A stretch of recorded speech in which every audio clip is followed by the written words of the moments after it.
Yes, magandang araw po mga kalangan. Tayo ay ano tayo muna. Ipakikita ko lang ang diskarte ng pagbubong.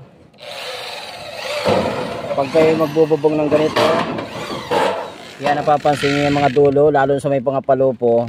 Kailangan yung gumawa kayo ng ganito para itupi. Yan. Yan.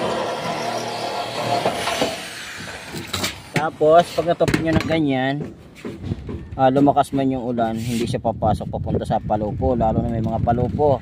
Pero pag pantay po na ganyan, kahit may flashing na siya, pagkalakasan ng ulan, pwede siyang itabo yung ulan. Kaya kailangan po lagyan natin ng ganito.